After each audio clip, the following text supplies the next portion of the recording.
Hi, I'm Paul. Hello and welcome to another episode of the People's Podcast. I am your host, Paul Vibes, local motivational speaker.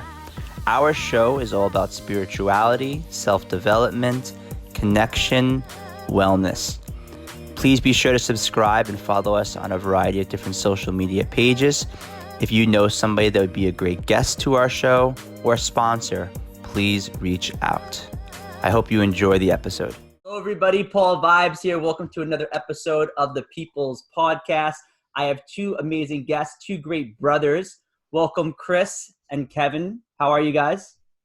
Great. Thanks for having us. Yeah, doing really well. Thanks for having us, of course. It was nice to have you on our podcast last week or 2 weeks ago. So it's cool that we got to do this and, share audiences and stuff and just talk about cool stuff. The Carton brothers, and you guys, you just reached 10,000. Congratulations, 10,000 downloads on your science and spirituality podcast. Congratulations. Thank you. Yeah, it was exciting to see. We weren't even tracking it. Like you were saying just before, it's like not so much about the views, like the numbers, whatever. Like it's more about just like impact if it's just one person listening. So we weren't really tracking it. I opened up the app on Anchor, which is, where we see the analytics. I was like, oh, so just over 10,000. It's like, oh my gosh, this is amazing. Like milestone, but didn't even look for it. I got to say, you guys are extremely humble. And I just got to say, you, Chris and Kevin, you guys have been so good to me. Obviously, I'm building my following and building my brand. And you guys are obviously at a different stage with your followers. And you guys have been so gracious and like supportive of people who are at different levels in their journey. And sometimes you don't see that a lot with social media. It gets to their head. They think that they're better than other people. But you guys have been so supportive of not just myself, but I know other people in the community. So I really appreciate that. I think at the end of the day, when you think about social media and you just think about even just mediums like this, like YouTube and podcasts, at the end of the day, it's about people and connection. And so it doesn't really matter how many followers you have at the end of the day. If you can find people who, like, you can find your tribe almost, right? Like the people who are doing good work in the world and people that you can vibe with and have good conversations with. And I know I can speak for me and Kevin that's one of the reasons why we started our podcast in the first place, was to just share ideas with people who want to learn. And then also it was a great way that me and Kevin can remain in touch because he moved to Denver. And so we don't see each other as often. So it's cool to have that once a week time where we sit down and we can just talk about stuff that we would have talked about anyway if he was here. Awesome. But we recorded it for people to hear. So yeah. And what's cool is the way I look at it is it's like you're having a conversation that you would have normally, but now you're just putting it out there for people to look. And my philosophy is, look, normally a conversation between two people or a group of people, if just one extra person watches it and gets something from it, how cool is that? It's awesome. Because then you also have to think about the ripple effect too with that, right? Like if, let's say, even just one person watches and they get a snippet from it that they can take into their relationships in other parts of their life, like you can impact tens, hundreds, thousands of people by the end of, that interaction, because it's a ripple effect. Like you just never know who you can touch. It's like that 6 degrees of separation thing that you can find. You can know everyone in the world based on that 6 degrees. Like that person knows one person, that person knows that person. And then all of a sudden, you know the whole world. So, and we have some mutual connections as well. We got Evan Ryder. We got the Float Place. We got all these different connections. We're all intertwined. And you guys, I have to say, have made a. Oh yeah, look at that! I saw that before. Here, shout out to Hardy. I hope he's doing well. Yeah. I have to say though, you guys have definitely made a positive ripple in my life. And one of the conversations we were having before we went, we started recording is, what are we going to talk about? And we were joking around how there's some people who are sick of what are the things I need to work on, the negative stuff going on in the world, and then you got the other half that is like, give me anything that can inspire me, anything that can motivate me to get through the day. And I want to start with you, Kevin, because you post, both of you post a lot of amazing stuff. But I want to start with you, Kevin. Like, how do you approach that situation where we're being kind of saturated with information and it can be very, overwhelming for people? Yeah, I think what I see, and I'm speaking just from my own experience because I've noticed this in myself. Like even just in this time with what's going on with the coronavirus, like it actually was like the first week or two about hearing about it. I'm connected with a lot of my colleagues who are also coaches and inspiring others, and they're sharing messages about how to deal with what's going on with the coronavirus and staying at home and staying positive. I noticed that even within myself, I was like, all right, enough. Like I know it, quote unquote. I know this, but I think the key is to look within. It's like, well, why am I getting annoyed with this? Why am I getting annoyed with positive messages that are actually helping people?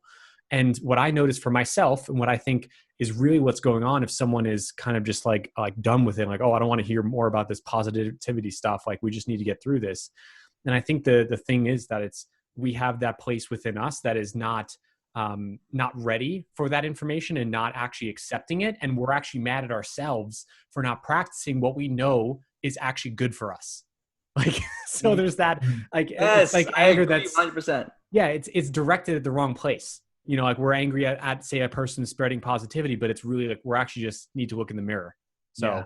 That's like, it's not even just what's going on in the world right now. That happens a lot with me just in general with anything that's going on. Like, if I notice that when my mood is down and I know that there's certain things that I could be doing to make myself feel better, but I'm not doing them, when I see someone suggest that I do them, like deep down I know it's going to work, but like, that's part of the reason why I don't want to do it, because sometimes like we like staying in certain like vibrations and certain levels because it feels familiar to us, maybe from our past, or there's like that initial discomfort of moving through that, even though when you get through that initial discomfort, like you'll be on the other side and you'll feel more positive. So like, that's how I've been feeling with a lot of this stuff. And then also with just like the news too, I like, my perspective is that I think it's important to have some basic idea of what's going on in the world, but not let it saturate you to the point where it's going to make you feel paranoid or make you feel any unnecessary fear. Like, I think that the news is important and especially where you get it, but just consume what you need to know what's going on and to keep yourself safe and to keep your community safe and to keep your family safe. But don't oversaturate yourself with all this information, because then you're going to get these narratives and these stories about fear that may not be serving you in the moment. You know what I mean? So, and that's just not for what's going on now. That's for any news stories. Yes. And I agree with that whole thing about how it's almost like it's in times like this, we need the spirituality, we need the wellness, the mindfulness the most, but it's often in times where we're the lowest, we're like, forget about that. There's no time to do this. That's the last thing I want to think of. And I think we all, and tell me if you guys can relate to this, I think being very positive people that we are, and people that advocate for people to take care of themselves and to be mindful and to be conscious and all this stuff, sometimes that can be used against us, right? Because I set myself up calling myself Paul Vibes. So I'm always supposed to have good vibes according to the world. I can't be honest with my emotions with everybody because what happened? They're supposed to be good vibes, positive vibes. And at the end of the day, I got to remind others and even myself, I'm a human being and I can't always be on. Like, you know, there was a week we had to cancel as you guys, not to go into too much detail, but I had to be honest with you guys. I could have done that podcast, but would I have been in the best state of mind? Probably not. So how do you guys deal with that? Because I'm sure you guys are looked at as very positive people with your followers. Do you ever have moments where you're like, I think I need to be real with my followers or my family or friends? Like, I'm not in this moment feeling very positive and I mean, there was moments in both of me and Kevin's journey on Instagram where our Instagram handles weren't actually our names. Like, we had made these like pseudo accounts and we were posting quotes and we were writing copy on the quotes, but we didn't really, at least me in the very beginning wasn't upfront with my followers about, like, this is who I am. This is the face behind the account, because I was, again, like afraid that, once I did that, then maybe I would have to be on all the time or, and all that stuff. And so I made a post, I think it was like a year and a half ago, where I formally introduced myself to my followers. And I was like, this is who I am. Like, these are the challenges. Like, I struggle with anxiety. I struggle with depression, all this stuff. And I've noticed too, over the couple of years that I've been doing my Instagram, and then Kev, even with our podcast, there's been people that have reached out and were like, hey, like, how do you stay positive and happy all the time? And they're so relieved when I tell them, like, I'm not happy and positive all the time at all, because they want to, like, it's that connection between humans and saying, you know what, I'm struggling with this too. I'm not some special person here behind the screen with all the answers. Like, we all struggle and we all go through these things. And I think when you level with people on that idea, they actually respect you more, because you're not trying to be fake. You're being a human being. You're being a real person, and they can connect with that more. Even a lot of the people I follow on Instagram, like my favorite people, are the ones that have those videos where sometimes they're like crying and they're like, wow, I'm not doing good today. Or they're just like being super silly, and they're just being themselves and they're just playing around with their dog or just playing around with their spouse or just their kids. And like, it's those moments where social media, you really see the social side of it, which is what I think it was created to do in the first place, but has been taken over sometimes by maybe other nefarious things, and caused a lot of extra anxiety on top of it and antisocial behavior. Yeah, that's true. How do you feel about it, Kevin? I very much similar to Chris's story. Like Chris mentioned briefly, go a bit more into it, that like we used to have on our Instagram like different handles. Like I called myself the Dream Life Catalyst, and Chris was what was yours, Chris? The Doctor of, yeah, Doctor of Energy. And Chris actually inspired me to like put it as my own name, just Kevin F. Carton, because again, it was just, even though I had videos I was posting about myself, like I had this air about myself, and I was thinking like, oh, I need to just be always positive and just always sharing like things that could help people. But there's a couple of times where I literally like a post, like I would literally just go into the depths of like what I was going through. But I found a nice balance like now, because in the past, when I first started sharing that vulnerability, it was from a place of like, I'm going through this right now and I have no idea what to do, which at some level, it's great. You know, it relates with people. And I think that takes away sometimes with the value that you can and do provide to people who are looking up to you. Because if you're going through something and then you share like, yeah, I have no idea what to do, then like there's no answer, no like way that you can actually help someone. But so like for me, it's like I go through things and it doesn't have to take long. For me, it's like an hour or like a day or whatever. But like once I'm through it, then I share, because then I'm out the other side and I have hindsight of like, okay, this is what happened and this is how I went through it. So it's not coming from a place of like, I need help or like I'm helpless, but like I went through this, I'm human, it sucked, and here's how I came out the other side. This can maybe help you. Amazing. So that's the perspective I've taken. It's like you're using it as a coaching opportunity. Yeah, basically. Yeah. Exactly. I think I also just wanted to touch really quick about like, if you think about social media, what it was created for, like, again, was for that social connection. But what a lot of times it's used for, it's a tool where you can edit your life and show what you want to show to people. And so I think when you look at a lot of people's Instagrams and a lot of people's Facebooks, they're edited to portray a certain image. And so I think people subconsciously understand that that's what's happening on Facebook, or at least when you think about it. So maybe subconsciously they don't understand, because that's why it creates anxiety. But so I think when you show that type of emotion on social media, people are like, wow, like this person's feeling this way in his life and he's choosing not to edit it out. Like he's choosing to allow this as part of his social media image. So maybe his social media image is very close to the image of the person he is as a real person. And so I think that's what kind of builds that connection between people, or at least that's what I found, because you want to know that there's a real person behind the account. You want to know there's a real person behind, the podcast. You want to know there's a real person behind all of these facades that we're allowed to put out on social media. Yes, I agree with you guys both talking about being vulnerable and showing that you are human too. Yeah. And you do see that. You see more and more people showing, all shades. I had this, I'm working on a book, and I was driving one day last week, and I remember I came up with like these, this, I don't know if you call it, I'm not into poetry or all that stuff, but I think it's cool. And I had this phrase, don't steal it. It's, we all have vibes. We all have shades. We all have moods that change every day. And when I think of vibes, when I think of good vibes, to me, it doesn't mean always being on, always being positive. And I know some people can look at that, and even myself, I'm sure at one point, oh, good vibes, Paul vibes, all about good. To me, and what I try to instill and inspire young adults to do is to express the vibe, express the emotions that they're feeling, right? So they may not be always feeling positive vibe. They might be feeling whatever type of vibe. But to me, having good vibes, meaning to feel free and open to communicate how you are feeling in that moment, and not putting on a fake vibe or a mask that you're feeling this way, you're feeling that way. To be congruent, to express yourself. And a lot of young adults, and I think we all can reconnect and relate to this. One of the biggest issues I hear when I speak at schools is how students are not expressing themselves, or they're expressing themselves when it's too late, or they're finding out kids are being bullied, or dealing with anxiety or depression, or their friends self-harming, or they're suicidal. And often, sadly, we don't hear about these things until it's too late. And, I see people like you guys who are all about expression, and it's amazing to see the influence and the stuff that you're putting out there. Because to me, it's all about being open to how you feel. And I know we were talking about earlier, I'd love you guys to dive into and get as personal as you want. How was that journey for you guys to get to finally being open? Because you made that comment about how your social media changed.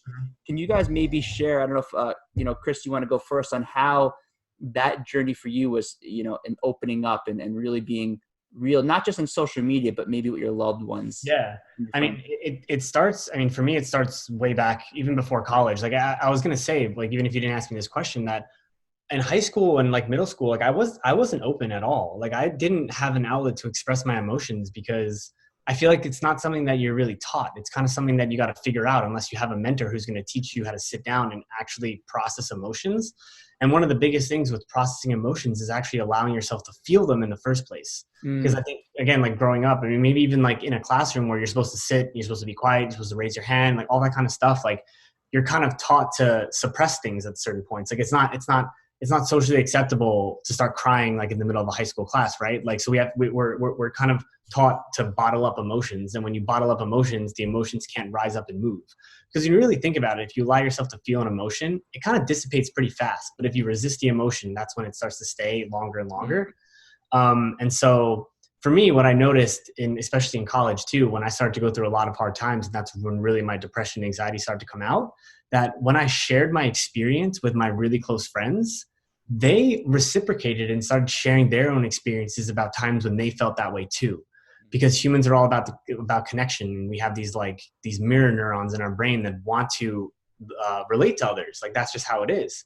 And so I noticed that when I started to become more vulnerable, the people that I was closest to started to become more vulnerable as well, because it was almost like I gave them that freedom to, because I took that first step. And so whenever I'm talking to people and they're like, hey, like, how do I build this relationship with someone? Or how do I start having more deep conversations with my friends? I always say, like, are you first open to having those conversations? And are you being the person that's initiating those conversations? Because a lot of times, if you feel afraid to start those conversations and be vulnerable, chances are the people you hang out with are also afraid to have those conversations and be vulnerable. So it's about taking that first step and putting yourself out there. And you'll start to realize that people are not really okay with shallow conversations. Like, we want deeper conversations. And I feel like that's one of the reasons why you started this podcast. And again, another reason why me and Kevin started it too, because we wanted to have this platform to express more long form ideas and get deeper into things. So it's really about taking that first step and being vulnerable yourself to allow others to be vulnerable around you. Wow. I love that. Yeah, that's really, thank you for sharing that. Mm-hmm. How about you, Kevin? How would you relate to that? Repeat the question again, because I got so engrossed in Chris's story and what he shared, because I so related with it. But yeah, what was the question again? I need time to absorb it. That was really good. The question, you guys shared a little bit of how, changing the social media handle and really being vulnerable on social media, how it was a big pivotal moment in, your podcast and your self-development. But I want to go even earlier than that, maybe in high school. Was it in high school when you kind of, got into spirituality and expressing yourself and being open with how you feel? Or is it something that maybe you worked on later on? How was that journey for you? For me, it's quite interesting. And Chris would agree with this. I've always been kind of the black sheep of our family. Like, I just been weird. Like, I'm definitely the black sheep. Black sheep. Yeah. And part of that was me just always just expressing, like, not always, like there's definitely been times in my life where I'd been scared to share, and be open about how I was feeling. But I think it was oh my gosh, now as I'm thinking about it, I know exactly what caused me to open up, was music. Go figure. And it was a particular band. It's my favorite band of all time. And this is why, because they helped me just see the world in a different way. My favorite band is Incubus. They literally just came Incubus. Yeah, dude, they're amazing. They came out with a new EP today, just so you know. Oh, really? Yeah, shameless plug. They're awesome. Have you seen them live? Yeah, like 7 times. I saw them at Linkin Park. Great. Yes. Wait, we so were good. We got the same concert? Jones Beat. Maybe. Yeah, no, we saw them in New Jersey. New Jersey, yeah. Yeah, but same tour, probably. Yeah. I love that the lyrics. They take the wheel and drive. Like, to me, that song means, I forgot the name of the song, but drive. What's it called? Yeah, and exactly. To me, that song, it's not necessarily about drinking and driving, which it also has hints of that, like wine and drive. But to me, it's like, take control of your life and to exactly. Amazing. I'm really glad you like that band. So continue. Sorry to interrupt you. So no, it's all good. I mean, it's about that. So like, when I really started to open up was when I found their music, because it's like the things that they sang about and still do sing about is just about life and opening up and being vulnerable and trusting your intuition and going for what you want. Like, that was one of the first like real places where I had like someone speaking truth to me and me listening and it's evaluating myself and like, how could I actually be living this and being more open. So that was definitely like the turning point. And so in high school was like when like I started to just embrace more of my emotions. And then I also, like I mentioned, being a black sheep, but is also in my friends group too. Like I prided myself in being very different from them in a good way. Like I was like, add this like unique flair to my friends group. And like, I actually enjoyed being the person who was really connected with their emotions and just shared this stuff. Like I remember there was one time in high school, I liked this girl. I remember her name was Jenny. And I wrote her this long letter of like why I liked her. And like, cause we were friends at that time, but like, we weren't like I think there was a spark there, but I never knew. So I wrote this like really, really long letter about like what I felt about her. And I showed it to my friend Mark. And I just remember this day, like it was in our cafeteria and it was like right before school. And he goes, "Oh, Kevin, like what? Like, why are you doing this?" And I just noticed that time, I was like, oh my gosh, like that's just his perspective. Like that's just him and who he is. It's like, he's not open and vulnerable, is not willing to share some of these emotions, and it's uncomfortable for him. So for me, it was just like, I enjoy it. Like, so I think that it's a thing that not to hide or shy away from, but just to see the uniqueness of it and really enjoy the process, even if the emotions are kind of challenging. Yeah, Joe, and just to tie it back to what I was saying, like I feel like because you did that, like then the next time Mark probably wanted to share something with you when he was like, I don't know how Kevin's gonna think about this, he probably shared it with you because he's like, yo, like this kid was going to show me that thing. Yeah. Right? And it's almost like, you ever see it's like whenever you're at like a party or something and there's a dance floor, it's like no one's dancing, but then the first person starts dancing and they're okay, like we're good. You know what I mean? Yeah, exactly. Stepping out into the vulnerability. And then when everyone else is like, oh, wow, that person was able to step out to his vulnerability or her vulnerability, like now I can step into mine. Yeah, exactly. Yeah. Perfect. No, that's really good. I think that, having that confidence and having that openness really does inspire people to kind of express it. And even seeing you guys on your journey, and your podcast, I'm like, that's possible for me too. That's possible. And it's like excitement. And I think we've all been there. Where we're comparing ourselves to others in our spiritual journey, and we've all been there, and we also know people that are like that. And I think it's really important, to look at people where they are in their journey, and not to compare, because everyone's journey is so different. And there might be people watching this that are like, I'm not very open to express myself, And what I would say to that person, and I'm not sure if you guys agree with this, is, listen, you're where you are, you're learning, you're exactly where you're meant to be. But just slowly incorporate that into your life, because some people, I don't know if you guys notice this, the certain energy, a certain person that's kind of like, whoa, with me, are people usually that are a lot more closed off. And it's not even that they're not friendly. They're even like, almost like, whoa, what's going on here? They're almost turned off and they kind of run in the opposite direction, because certain people just can't connect and relate, because some people are so used to being, having those barricades up, having those blocks, that you're looked at as like a foreign species. Yeah. Yeah. We were talking earlier today with one of Kevin's friends for an episode of our podcast. And she's like, I still remember, like, she was such a great quote. She was talking about how the purpose of life is to connect to yourself so that you can connect to others. And I feel like a lot of people, when they have that, like those blocks, when they meet certain people, a lot of times it's a reflection about how they're feeling about themselves, rather than, how they're feeling about the way you're interacting with them. But I 100% agree with your advice too, about like just having people like understand that they're at certain points in their own journey too. Right. And I think it's also important too, if someone is having the, let's say the urge to want to open up more, that in the very beginning, if you're not a person who's opened up a lot in the past, like it's probably going to be uncomfortable for you, but like to lean into that discomfort, because like when you lean into that discomfort and do it for the first time, then that's when it feels better. Like you can apply that principle to anything that you're going to do in your life that's new and different.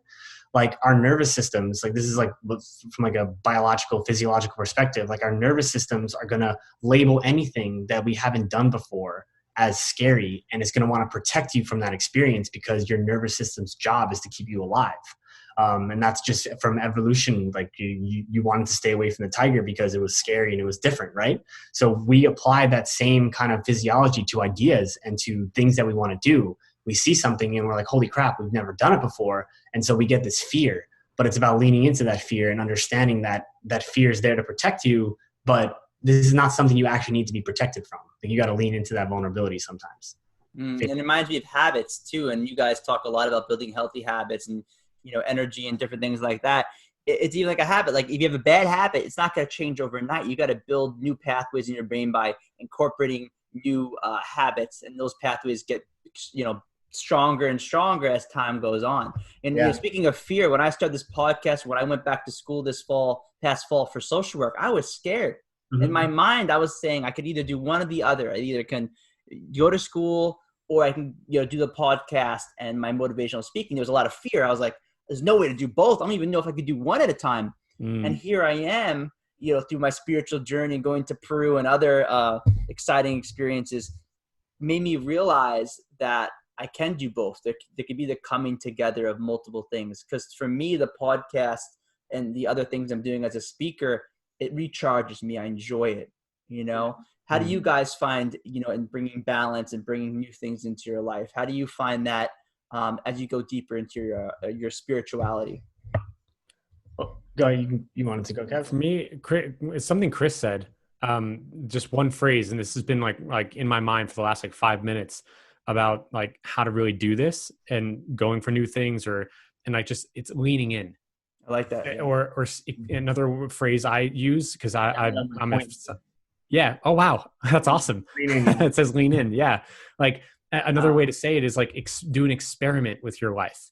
And that really inspires me, because I think back to this story about a man named Henry David Thoreau, who a lot of people know him as one of the men who started the Transcendentalism movement in the United States and wrote, a famous essay called Walden, and where there's that quote where it's, if one advances confidently in the direction of his dreams.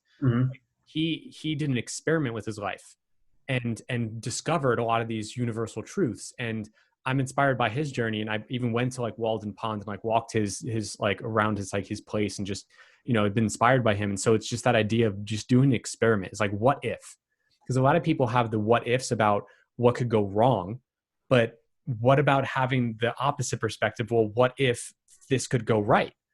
To really just take the time to entertain an idea. Well, if I want to do this, what if it could work out? What would that be like? And lean in.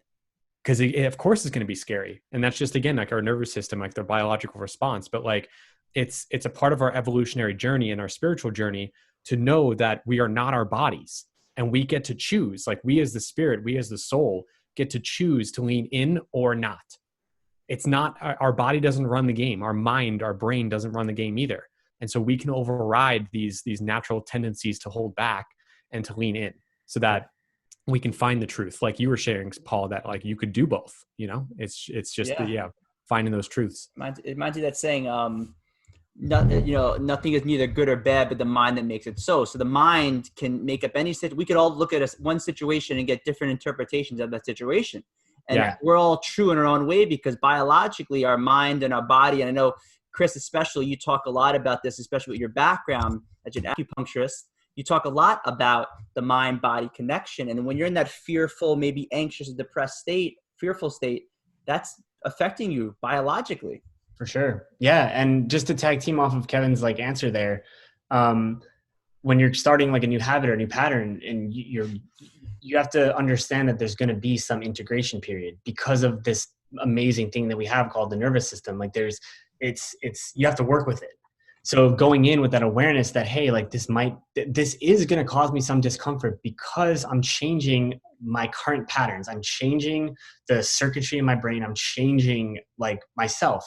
And so when people go in and they don't have that mentality up front, the minute that they approach some discomfort, they're this is feeling uncomfortable. So going in with that awareness that, it's going to be uncomfortable can help set you up for success, because when you hit that roadblock, you can be hey, I was expecting this. Let's keep moving forward. Perfect. And listen, I could talk to you guys for hours about this stuff. I know we're going to close it up soon, but just, I hope to have you guys, especially in person, once this clears up, because I honestly could have you guys talk for hours. We're getting a big yin yang table. We're going to have you guys all around. It's going to be a lot of fun. You're not going to want to leave. We're not going to let you leave. No, I'm kidding. Yeah. But listen, we're going to have you guys on again. And, where can people find you? Just real quick, where can people find you and what can they expect from your podcast? Just maybe Kevin, if you could just share the social media pages. Yeah, so it's Science and Spirituality Podcast on all the major platforms like Spotify, Apple, Google. You could just search us there, and not an end. Like it's science and like the ampersand. It doesn't work. Okay, gotcha. I'll link it. I'll link it on the description. Cool. Yeah, and then of course our Instagram pages, which you can link. So perfect. And you guys have a lot. Anybody watching this, whether it's fans of you or fans of mine, hopefully we're my friends can go check out, and my friends can check out all the great things you guys are doing. You guys are great friends. I look at you guys as mentors, and I look forward to our next podcast. I appreciate you guys coming on. Yeah, thanks for having us. Yeah, appreciate it. Let's send some good vibes to the viewers. Yep. Peace and love. Peace. Take care.